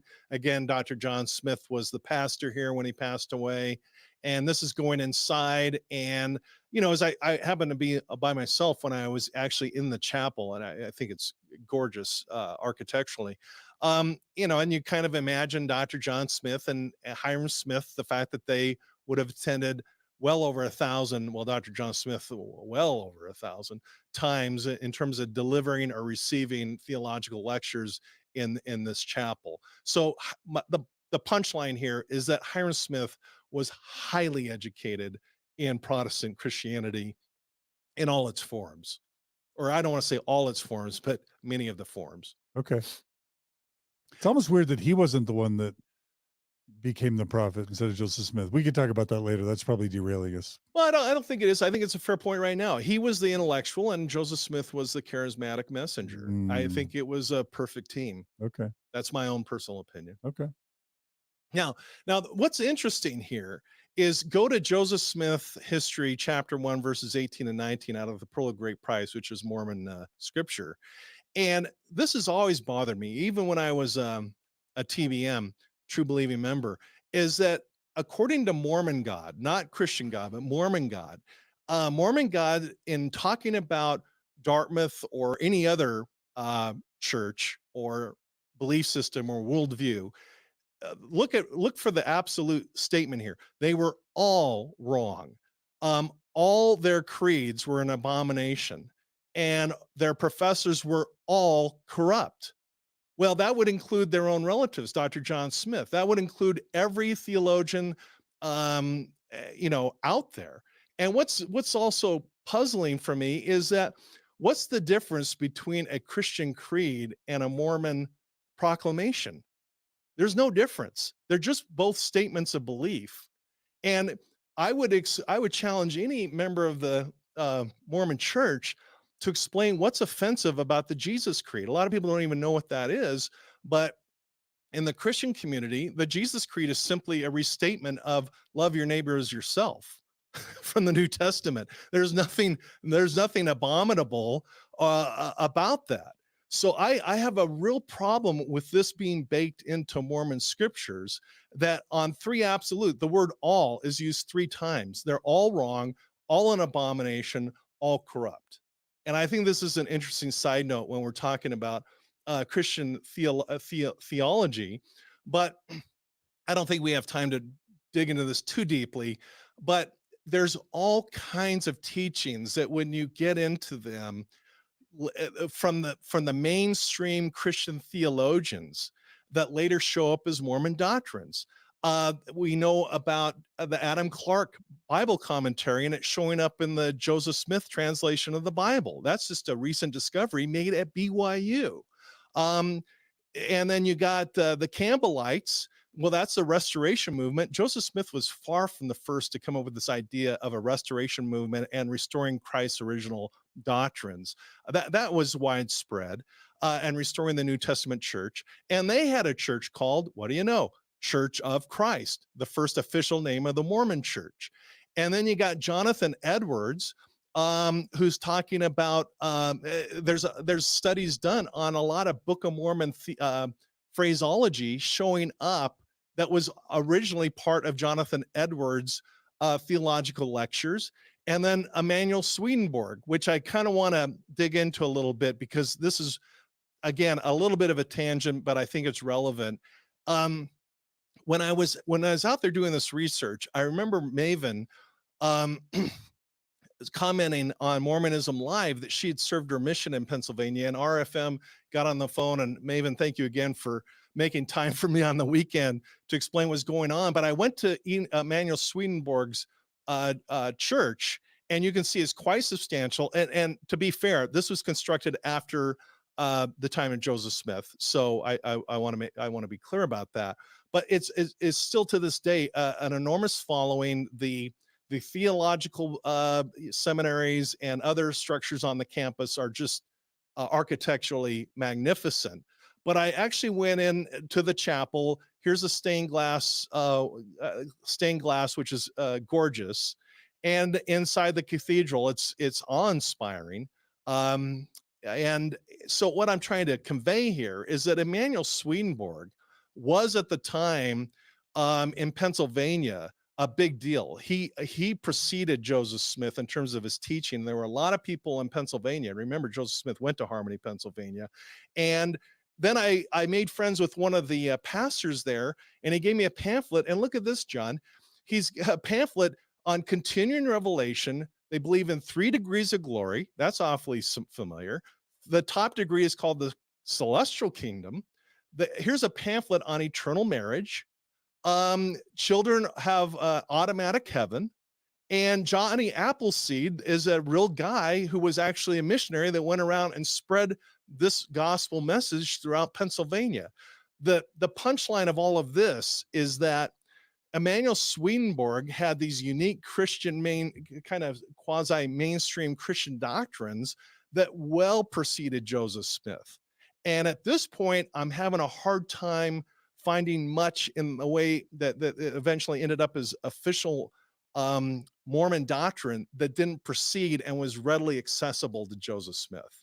Yeah. And I just think we need to have an episode on the Swedenborg connection, because just right there, a huge chunk of Joseph's Nauvoo theology clearly comes from Swedenborg. Yeah. Or Joseph's theology and Swedenborg's theology come from some common source. But there's almost nothing, that one slide, if you can go back to that one slide of the Christian influences of Joseph Smith. Yeah. There's almost nothing. Joseph Smith came up with almost nothing original. He was a sponge. He was a cultural sponge. Terrell Givens, a Mormon apologist, Terrell Givens likes to use fancy words like inspired syncretist or, bricolage. But really, Joseph Smith kind of, borrowed, or a harsher term might be plagiarized, other people's ideas and just like pulled them in as kind of like a cobbled together theology. And it's not until we do what you do, which is kind of pull that all together into a single slide, where you realize that he was just grabbing stuff from what was around him and calling it his own. In 5, because I don't think he was footnoting Swedenborg, right, in the Doctrine and Covenants. I don't notice the many footnotes at all. Yeah. And you've been through a doctoral program. I have too, and that's sin number 1: is cite your sources and don't take credit or attribute concepts to yourself when they actually belong to someone that preceded you. And it's really problematic. Yeah. And I think Maven should be part of that episode along with Mike, because he's said some really great things on that topic as well. And there's a lot more to say. I spent one entire weekend reading Swedenborg materials. Again, I'm kind of blitzing through to give a high level, but that would be a fascinating episode. Yeah, that slide is just my jaw. I mean, I knew all this, but my jaw, seeing that slide about Swedenborg's influence in Mormonism, my jaw is open. Yes. And what just as it'd be a good point to point out, my research is far from over. In fact, it's really just starting. And I, in the first 6 months, I was kind of fumbling around in the dark with this, because there was, other than the Barron's article, there wasn't a lot to go on. But as I'm learning more, I'm learning that there's more to learn, and I'm not ready to get into it yet. But I have lots of material sent to me by various sources, including Dartmouth Library, that are yet, I can't imagine there's not going to be more discoveries down the road. A couple great books I recommend on Christianity and the connections to Mormonism is this book, Heaven and Hell by Emanuel Swedenborg. We've just touched on a number of the main, in air quotes, distinct Mormon doctrines, and also Infinite Goodness by Jonathan Edwards Neville. Yeah, he has a lot of the phraseology that later showed up in the Book of Mormon. And I think, as I say, there's a lot more research to be done. Now we're ready. We've only covered 2 building blocks. The next 3 will go quicker, because I think people will be familiar with them.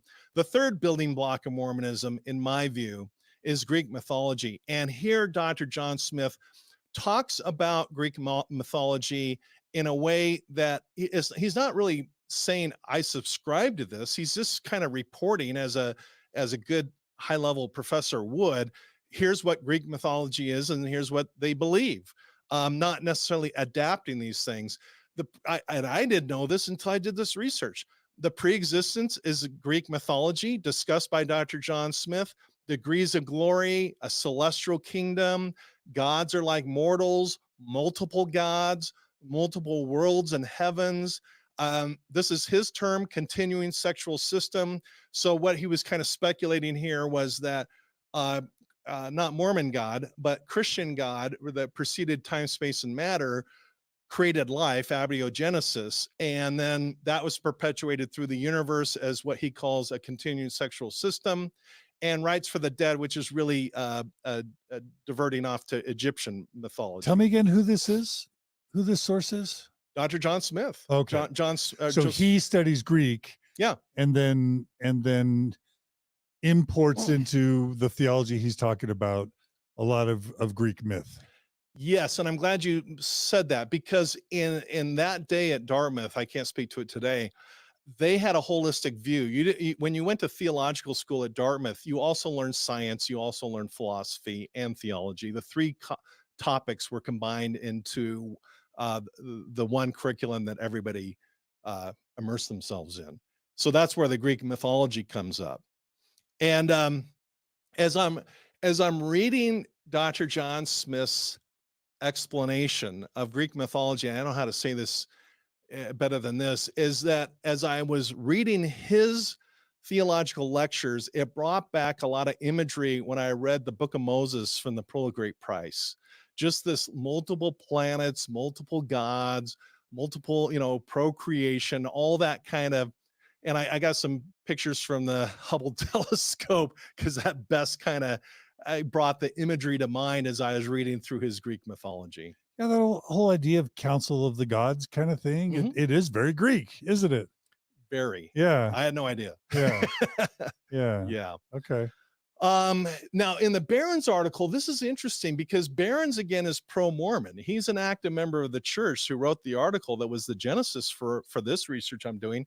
And what he did here, I thought was interesting, because he's kind of fusing the Greek mythology with Mormon doctrines and saying, gee whiz, look, here's 20 different distinct Mormon doctrines in the John Smith's theological lectures. I read it a little differently. I looked at it more compartmentalized as here's Protestant Christianity in this box, and here's Greek mythology in this box.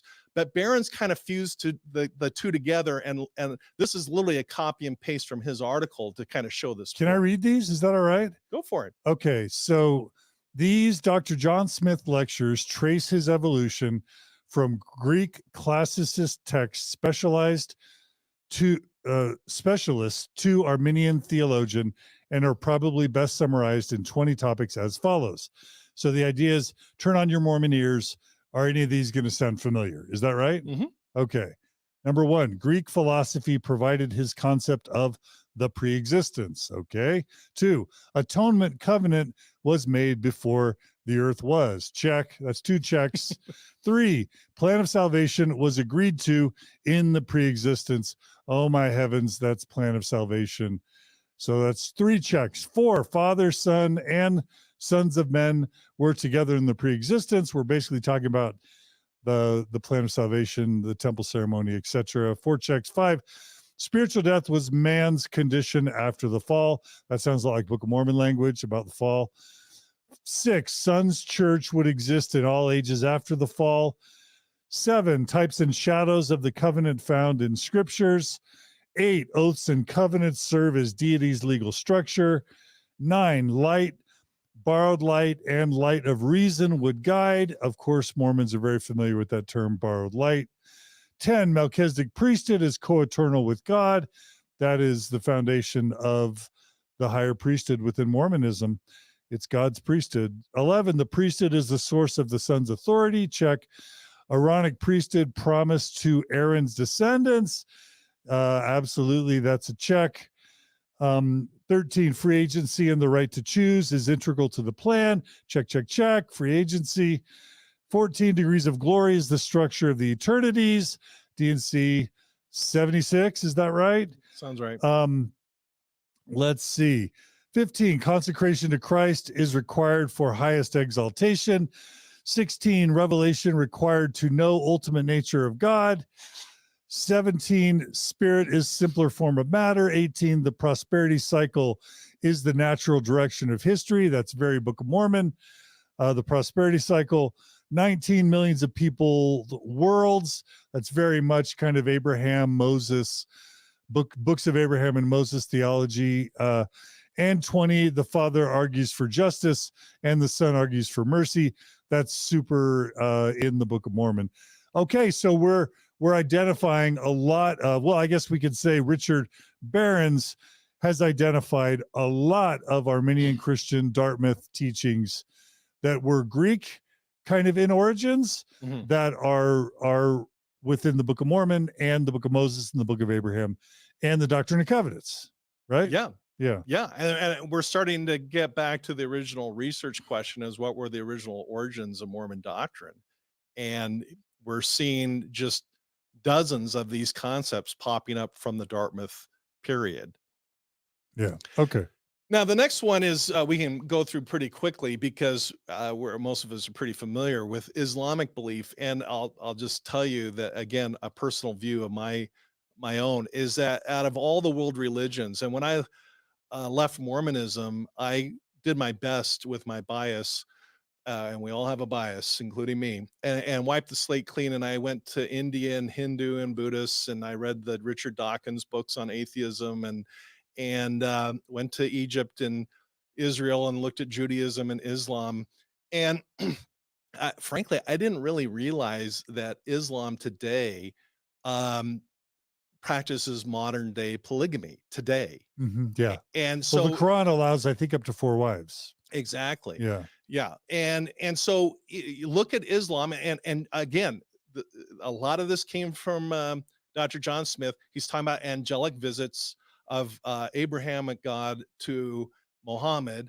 Well, focus on one man, Muhammad, Abrahamic roots. Christianity is on the wrong path. There's a theme there we've seen. Post New Testament prophet, that would be Joseph Smith. New scripture, well, in Islam it's the Quran, and the Mormonism it's the Book of Mormon, and the really the trademark of Mormonism, which is modern polygamy. And I really started thinking about this as I was reading Dr. John Smith's theological lectures.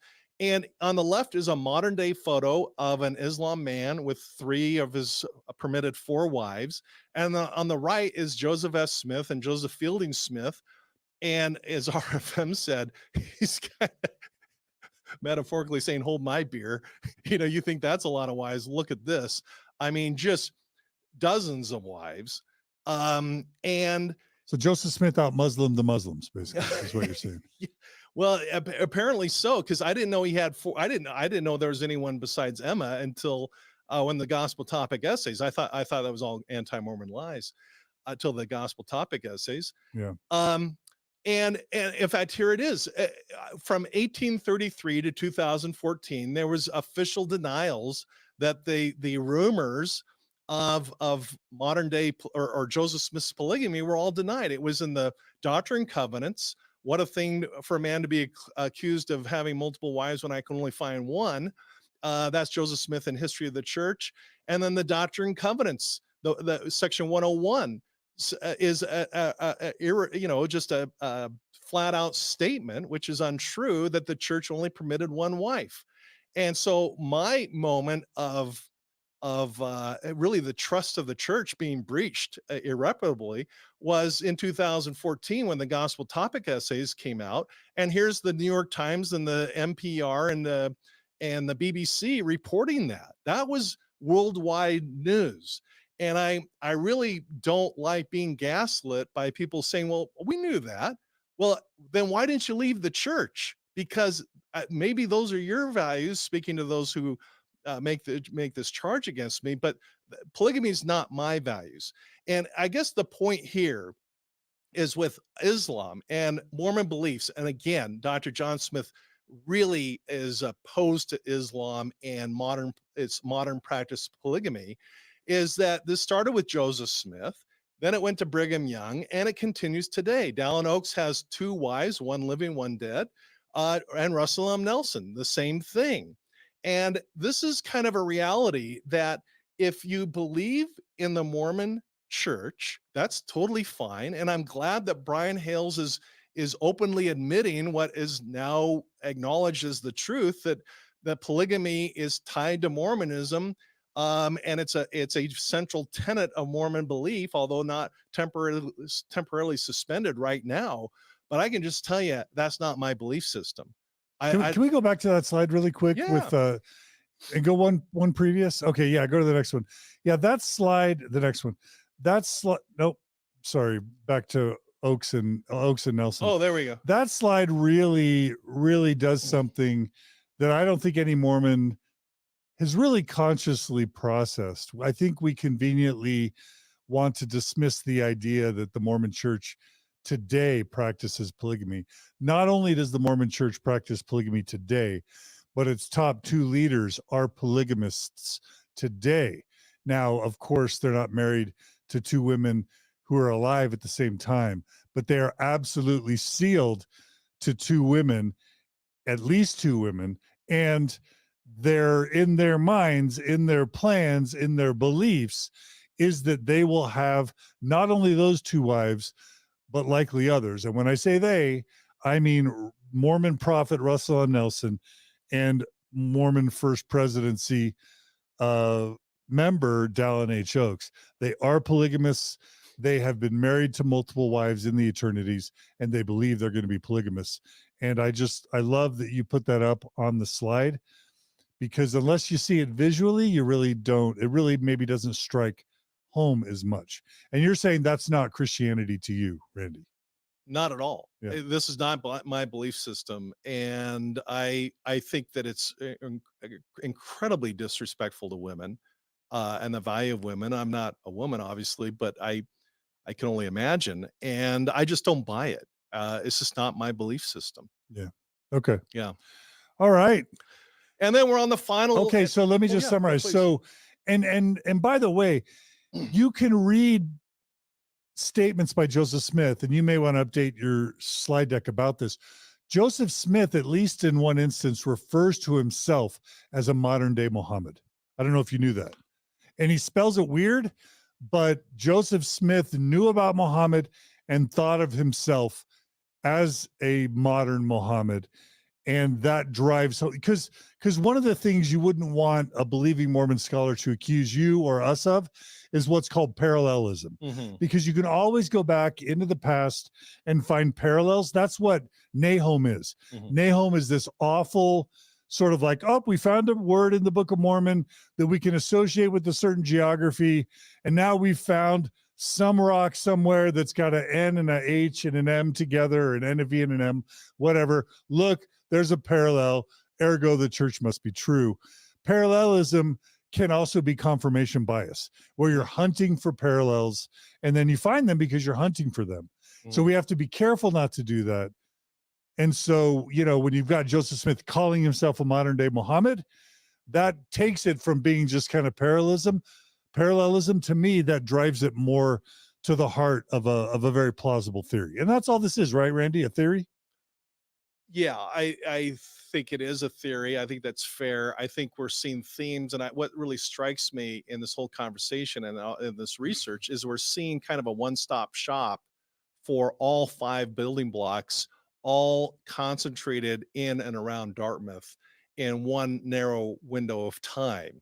So what's always been kind of difficult for me to swallow is, how did Joseph Smith know to go to that bookstore 14 miles from Palmyra and look out that one book on page 271 to get that one concept? Here we have all these dozens of concepts and themes being literally dumped in Hyrum Smith and Joseph Smith's laps at one place. It's like going to Costco rather than 37 different boutique stores. Yeah.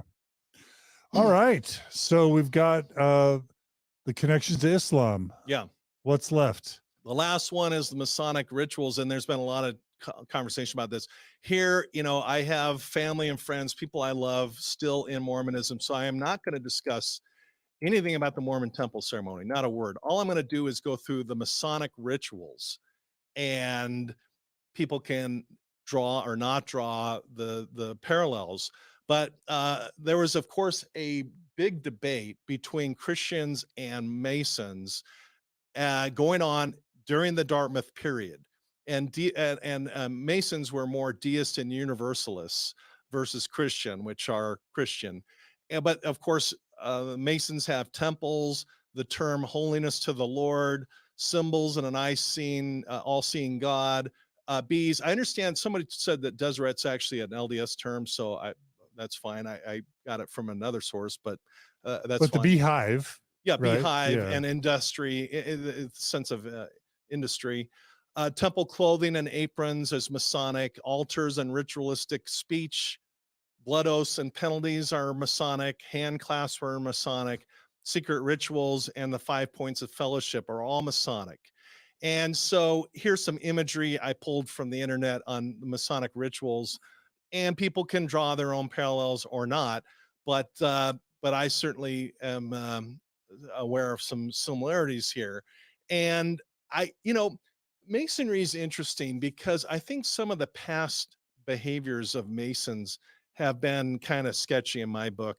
But I just ran into a bunch of Masons up at a club I belong to in LA.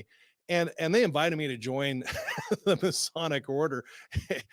and I didn't quite do that. But they were just, it was kind of a fraternity, and they were very fun loving guys. But I don't think Masonry has always been that way. I mean, they took their blood oaths very, very seriously. And if you're going to take something like secret polygamy and swear people to blood oaths, and keep people from divulging the secrets going on, Masonry was a wonderful tool to create that sense of an inner circle to keep those secrets secret. Yeah. Great Yeah, book absolutely. out. I just got it. I haven't finished reading it. The Method Infinite talks about Masonry, and want to mention that. And so we come full circle, John, to the research question. What were the original sources for what later became Mormon doctrine? And I think those are the 5 building blocks. And again, what's so fascinating to me is that the Dartmouth period presented not only a one-stop shop, but it was virtually, at least by me, unknown and unheard of.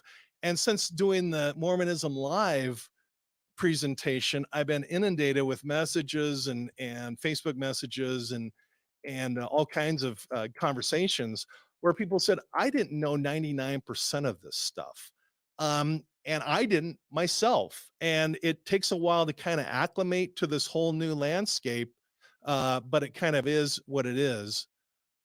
And these are the 5 building blocks, these themes, again, not polished, finished doctrines, not making that, not promoting that idea at all, but the themes, the concepts from the Dartmouth period remarkably show up later as Mormon doctrines.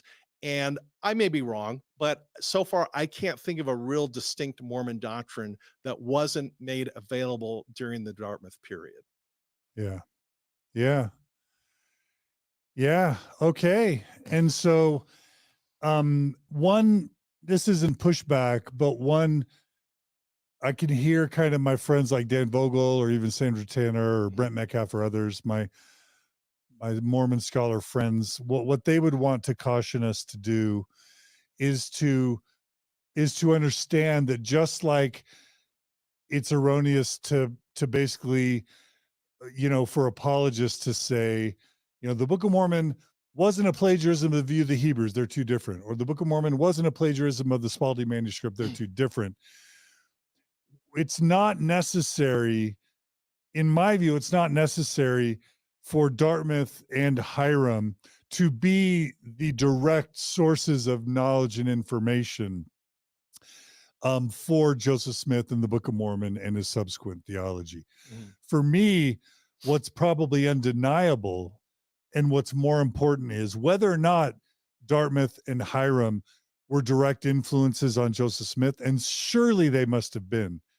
What's important is that what we've demonstrated without probably any plausible refutation is that Dartmouth Arminianism and the concepts of Protestant Christianity were the cultural milieu that Joseph Smith was swimming in, that Ethan Smith was swimming in, that Solomon Spalding and Oliver Cowdery and the Smith family, and particularly Hyrum Smith, were swimming in. And what we know what seems very, very clear is that all these things that we were told came as revelation from God to Joseph Smith. we now know that they predated Joseph Smith, and that they were easily available to Joseph Smith for him to just kind of, like a shopping cart, just kind of pick and enter, copy and paste.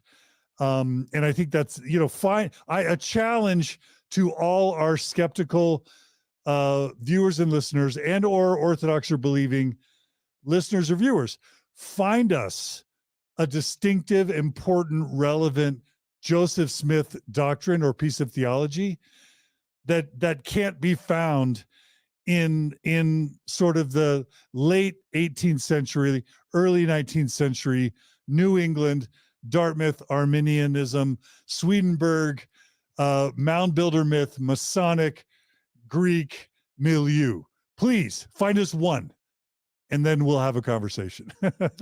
Well said. And I'm glad you brought up Sandra Tanner, because I've had some conversations with her, and you're right. She is a very reasoned, deliberate researcher, and I really am grateful to her for her time spent in letting me bounce ideas off her. And the same way with Dan Vogel, who's a meticulous researcher. There's a lot more work to do here, but the groundwork is it is what it is. It's fascinating, and it's new, and it's dynamic. I wish I had been smart enough to come up with it. That credit goes to Richard Behrens. But I'm certainly appreciative of you, John, letting me talk about it, because it's really become a passion to keep up this research. Yeah. Well, Randy, I want to return my gratitude for your passion and your zeal and your scholarship on this issue. When Sandra Tanner or Dan Vogel or Thomas Murphy are saying this stuff Randy Bell's looking into is really important. Now, of course, they all would have known about this stuff as well previously. But one of the big realizations I had when I was doing the B.H. Roberts stuff, right? Shannon Caldwell Montez comes out with her amazing multi-part, her master's thesis on B.H. Roberts and the Secret Mormon Meetings of 1922. Mm-hmm. And then she does several Mormon Stories episodes about B.H. Roberts, about the Secret Mormon Meetings in 1922, about whether or not B.H. Roberts lost his testimony in a historical Book of Mormon, which he almost certainly did. When I realized that she was pulling from dialogue articles and books that were published in the 80s and 90s, Mm-hmm. she didn't come up with anything. I mean, she came up with a few new things, but that whole Secret Mormon Meeting stuff and the whole B.H. Roberts stuff and that was all known in the 80s and 90s to those who read Dialogue Journal Mm-hmm. or who read Sunstone Magazine. Yeah. And it was then that I realized, yes, we need Mormon historians in 2023, but what we really need are people like you, Bill Reel, RFM, Gerardo, Nemo, Mike from LDS Discussions, whoever, Julia, from Analyzing Mormonism. We just need modern day voices that can go back and just find the Sandra Tanner pamphlets, the dialogue articles, the Sunstone articles, the books that have already been published and written, and bring them into the modern public consciousness. Because to some degree, this stuff has never reached the Mormon public consciousness. In other instances, it did back in the 80s and 90s, but then it faded away because how quickly, as generations, things go down the memory hole. So I want to thank you, Randy, for bringing to the forefront in 2023 the work of Barron's, the work of Dialogue, the work of others, but then not just sitting with that, but going to freaking Dartmouth, to calling up the librarian, to scanning documents, and to adding to the research. And I just want to thank you, and I want to call our viewers and listeners, do what Randy Bell is doing. Find the cool articles and the cool research that's already been published, and let's do episodes about it. Because if it's hidden in a book, if it's hidden in a journal article, if it's hidden in a library at Dartmouth, nobody's ever going to benefit from it. So we've got to bring it to the forefront. And so, Dr. Randy Bell, thank you for doing that for us today. Well, yeah, thank you, John. And for the record, I'm not a historian. I'm doing the best I can as a non-historian. I'm an economist and a sociologist, so I am stumbling around the dark, and I've relied on a number of people: RFM, Sandra Tanner, Dan Vogel. I started mentioning names. I've called you on it, and others, and it's for me at least, it tells us the five building blocks, and the key takeaway I've gotten out of this is that in looking now I can kind of figure my own journey out, because I like I like Christianity, as in its simple form, the teachings of Jesus. But I don't want to hinge my worldview on ancient American mythology, certainly not Greek mythology, certainly not Islamic beliefs, with all due respect to my Islamic friends, which includes my best man, and Masonic temple rites. Those are not my values. So it's really kind of allowed me to break apart the pieces of the experience I've been through, and set aside the building blocks that don't reflect my value systems, retain what I do connect with. And it's kind of like I feel like Mormonism sold me an apple pie.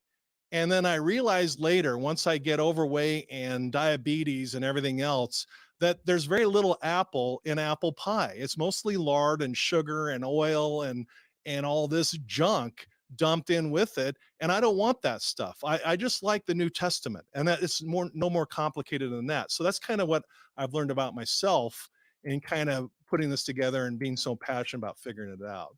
All right. Well, Randy Bell, please keep up the good work, and we hope to have you back on Mormon Stories to share new cool findings and innovations. Anytime. Thank you, John. All right. Everyone, please, if you can, please subscribe to us on YouTube. Please follow us on Facebook. Please like these episodes. If you can, hit the thumbs up button or the like button. Please share them with as many people as possible. When you do that, it helps boost our channel status. It helps the algorithms want to reshare these episodes with others. We just recently, we thought it was miraculous that we passed 100,000 YouTube subscribers. And in less than a month, we're already at 110,000. And a lot of that thanks goes to Gerardo and Julia, who are pumping out these YouTube shorts and these TikTok shorts and these Instagram shorts that are really driving our growth. But it also is due to great content. So thanks to you, Randy. Thanks to Bill Reel and RFM for their great work. And thanks to the Mormon Story staff. Thanks to Maven and Julia and everyone else who helps make what we do possible, Brooklyn, etc. If you want to see this type of content continue, we're grateful to everyone who donates to Mormon Stories and the Open Stories Foundation. But we lose donors every month. We lose donors for lots of reasons. Sometimes it's because people move on. Sometimes it's because people hit financial hard times. Sometimes it's because there are haters out there that want to smear and destroy the work we're doing. And but we're always losing donors. So if you want to see more content like this continue, we would ask that you consider becoming a monthly donor to Mormon Stories and the Open Stories Foundation. You go to mormonstories.org, click on the donate button, sign up for whatever you can afford. And we'll keep creating this content and publishing this content for as long as we can. We're tax deductible in the US. We are transparent in our finances, and we work really hard to use our money to spread the good word, which is informed consent. And we're actually grateful to the Mormon Church. Just as a side, we found out this week that for the first time in the history of the Mormon Church, they've made steps towards informed consent, likely listening to many of us who have been calling for it for many years.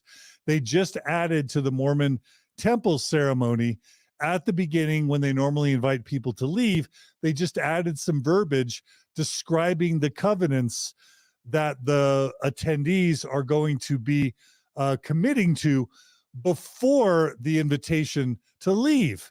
And we know that that is the Mormon Church responding to all of us calling on the Mormon Church to not pressure people unduly into lifelong and even eternal covenants that people shouldn't be pressured into. So good job, Mormon Church, for making a few steps forward towards informed consent. There's still a ways to go, but we're going to applaud the baby steps. And mostly thanks to everyone who has helped join us in the call for honesty and transparency and informed consent within the Mormon Church. Anyway, we love you guys. Be good to each other, be kind to each other, and we hope to see you all again soon on another episode of Mormon Stories Podcast. Take care, everybody.